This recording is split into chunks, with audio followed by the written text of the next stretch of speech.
Hi అండి. ఈరోజు మనం బెండకాయ రోటి పచ్చడి ఎలా చేసుకోవాలో చూద్దాం. ముందుగా బెండకాయలను వాటర్లో కడిగి ఒట్టి బట్టతో ఒత్తుకోవాలన్నమాట.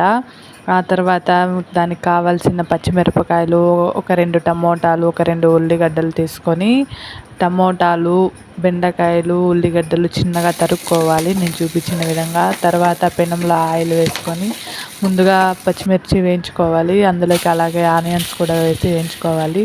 తర్వాత టమోటా కూడా మనము ఆయిల్ వేసి బాగా మగ్గేలా వేయించుకోవాలి. వేయించుకున్న తర్వాత వాటిని తీసేసి అదే పెనంలోకి కొద్దిగా ఆయిల్ వేసి తర్వాత మనం బెండకాయలు వేసుకోవాలన్నమాట. వేయించుకోవడానికి సరిపడా ఆయిల్ వేసి బాగా సన్నని మంటలో వేయించుకోవాలి. నేను చూపిస్తున్న విధంగా ఒకసారి చూడండి మీరు కూడా.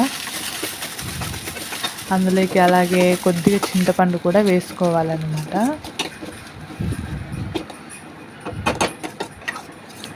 తర్వాత ఇవి ఫ్రై అయిపోయాయి చూడండి. ఇలా వేగిన తర్వాత పక్కకు తీసుకొని బాగా కడిగిన తర్వాత నీట్గా క్లీన్ చేసుకోవాలి. రోకలి కూడా నీట్గా క్లీన్ చేసుకున్న తర్వాత ముందుగా మనం ఇందులోకి పచ్చిమిర్చి వేయాలన్నమాట. పచ్చిమిర్చి, ఒక వెల్లుల్లి, కొద్ది చింతపండు కావాల్సినంత ఉప్పు మనం వేసుకోవాలి ఒకేసారి.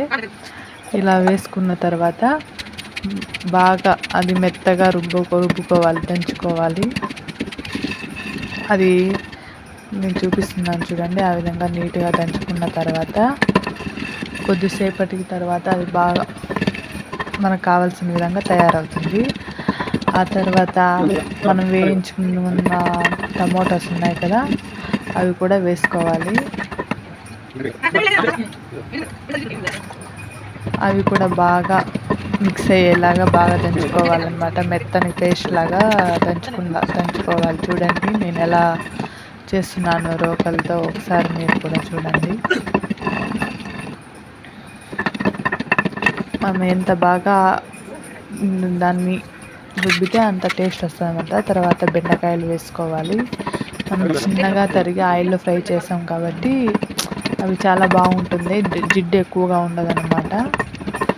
నేను చూపించిన విధంగా బాగా రోట్లో నూరుకోవాలి.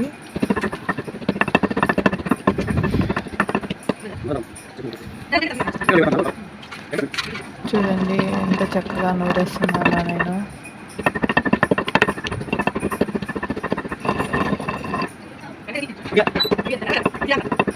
ఆ తర్వాత మనం చిన్నగా తరుక్కున్న ఉల్లిగడ్డలు ఉంటాయి, పచ్చి వేసుకోవాలనుకుంటే మీరు వేసుకోవచ్చు. అలా వేసుకొని చూడండి ఎంత కలర్ఫుల్గా అందంగా కనిపిస్తుందో. చూస్తుంటేనే నోరు ఊరిపోతుంది కదా. అవి కచ్చా పంచాక మనము ఉల్లిగడ్డలు దంచుకున్న తర్వాత ఒక గిన్నెలోకి తీసుకోవాలి. దీనిని రాగి ముద్దతో పాటు తింటే చాలా బాగుంటుంది. మీరు కూడా ట్రై చేయండి ఫ్రెండ్స్.